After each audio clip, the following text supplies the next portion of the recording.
Hi there and welcome to Arduino Project 4. This is the colour mixing lamp. Just like the other projects, we're going to first start by building the circuit itself, and then we're going to go on to the coding, and then we're going to test it all out. So let's crack on with the actual circuit board. So first thing we're going to do is connect the power as usual.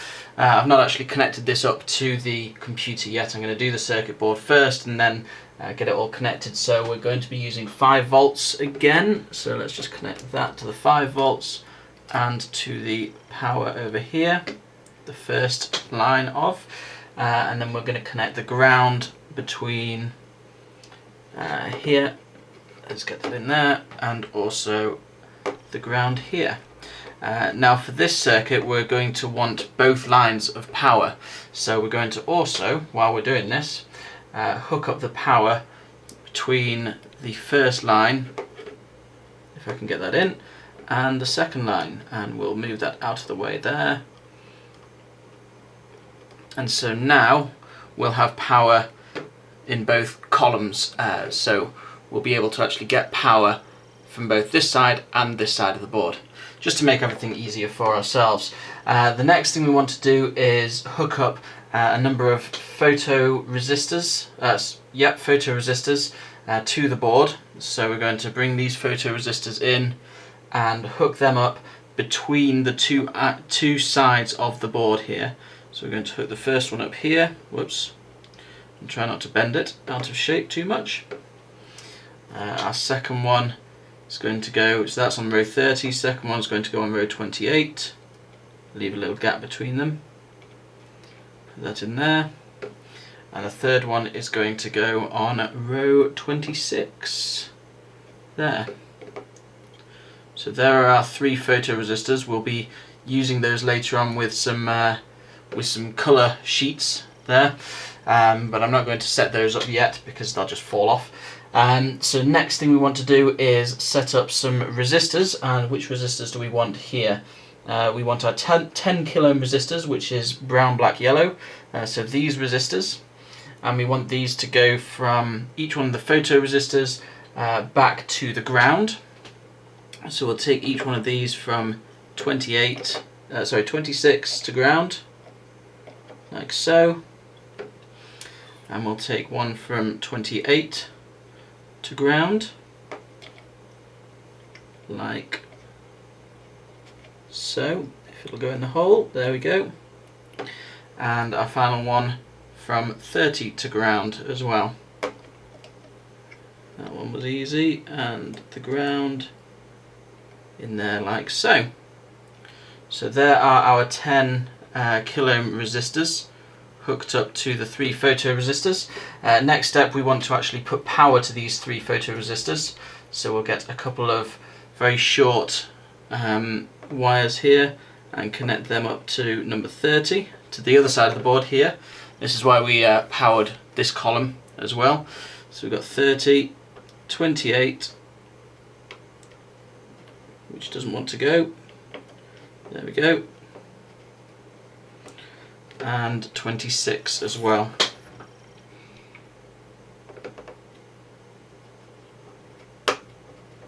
In there nicely like that. So the last thing we want to do with these photoresistors is hook them up to the analog in. So we'll bring them across to A0, A1 and A2 over here on the left hand side of the board. So we'll bring the first one, we want to connect the wire between there and A0, like so. Make a little bit of an S shape with that wire. We'll do the same with what will be our green sensor, if we can get that in there.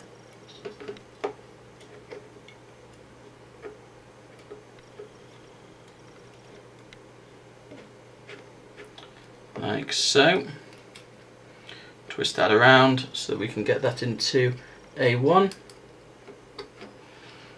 And then our final one, which will be our blue sensor, and we'll take it this way around as well to make things easier for ourselves. And that'll go into A2, just there. And that is our set of photoresistors all plugged in. So the next step we need to do is to plug in our RGB LED. So this is the RGB LED here, and the difference between this LED and the other LEDs is that this one actually has 4 connectors to it. The longest one being the ground, the one next to the longest one being red, and then on the other 2 sides it's green and blue respectively. So we'll plug this in. Which way around should we plug this in? We'll plug this in so that red is at the top, then ground, then green, then blue. So and where should we put this? We'll put this up near the middle here. We'll start at, according to the diagram, start at number 12, just to make it easier for ourselves. So the ground will go in at number 13. Ground's going in first because it's the longest, and red is going in at 12, green at 14, and blue at 15. So they are all connected there now. So I'll just show that a little bit closer. So all 4 are connected in to the sockets at 12, 13, 14 and 15 there. So then what we want to do is we want to take that connection, and the first and the ground will obviously connect back to ground, but then the resistor will need some, what level of resistors will we need to put on this one? Some 220 ohm resistors, which is the red, brown. So we'll connect resistors to the RGB, and we'll connect them to each side of the board. So we'll go from 12 on this side across to 12 on this side, and we'll do exactly the same for the other 2 resistors. But first let's put in our ground so that it's easier for us. So our ground is going to go from here across to the second pin, like so, and then we'll connect the other 2 resistors into ports 13 to slots 13 and 14. I'm actually going to go down a little bit so that it's easier for me to get to. 14 is now going to 16 on the other side of the board, and we'll go from 15 over here, making sure the wires don't touch each other, down to 18 down here. Again, just so that it's easier for me to get my fingers into. The final thing we then need to do is to connect each one of those resistors across to the digital output. So we'll connect them to digital output 9, 10 and 11. And which way round are they going to go? These are going to go in an odd way round according to this diagram. So the blue is going to go to port 9. So we're going to take from 18, which is blue, and we're going to twist that back round, get our green cables out of the way, and that's going to plug into port 9 there, like so. Our green is going to connect to port 11, and our red is going to connect to port 10. So they're actually swapping over. So let's put red from here at the top into port 10 across here, and then finally we'll get our green from Windows 16 across to digital out number 11. And there we go. The wires look a little bit of a mess there, but that is all sorted now. I'll move that away from the camera a little bit.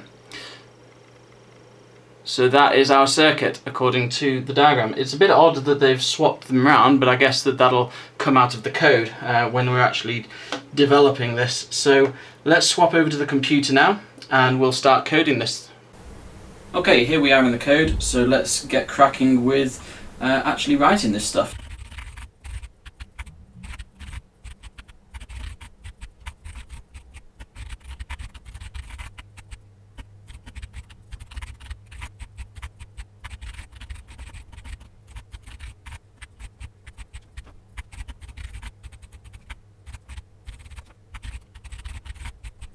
Okay, so that is the code all written now, and yes, I was right about the wiring being a bit screwed up. So normally, throughout most of this code, it goes red, green, blue, red, green, blue, red, green, blue, and it's 0, 1, 2, 0, 0, well, it's in order at the very least, but the actual ins for the LED pins, as we expected, are green, red, blue, not red, green, blue, and that's evident because obviously when we did the wiring, the green was at the top for some reason, and then it was the red at the bottom, and then the blue in the middle.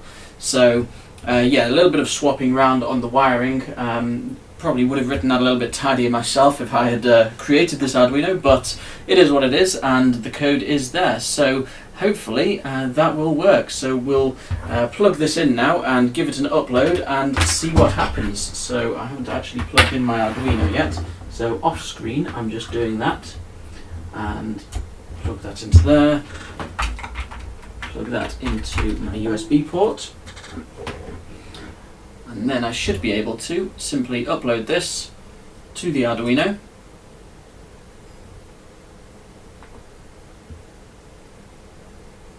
And it's uploaded successfully. So let's, oh, the light has lit up a lovely shade of purple, and let's go back to the camera and see what we're actually dealing with. Okay, so here we are with a little bit of tweaking. Had to change the calculation between the red values and the actual the values and the actual sensor values, because the light's a little bit dim in here and it's not picking up everything, so the lights were all constantly off. But now I'm in a situation where if I put my finger over one of these sensors, then it changes the colour of the light. So this would be my blue sensor that I had to hide, so then it goes into a shade of pink. And then if I cover up these two sensors, for example, the red and the green, it goes into a shade of blue. Both the green and the blue, it goes into a slightly darker shade of pink. The green sensor itself doesn't really do all that much. I think that there's a small problem in the green LED, because if you look really closely, you probably won't be able to see it on the camera, but if you look really closely, then the green LED is very, very dim in comparison to the other two LEDs. I've tried to change that slightly. In fact, let me try and change that a little bit more on the computer here. I just flip over and re-upload this by trying to change the value, trying to tweak the value of the green LED there, and see if I can actually get a good green out. I don't think I'll be able to. No, it's very, very dim on the green side of things, but everything seems to be working now. If I cover up each individual LED, each individual photo sensor, then it seems to be lighting up very nicely, which is really cool. So that's the end of Project 4. I think I'll crack on with Project 5 now. Thank you very much for watching. Until next time, bye bye now.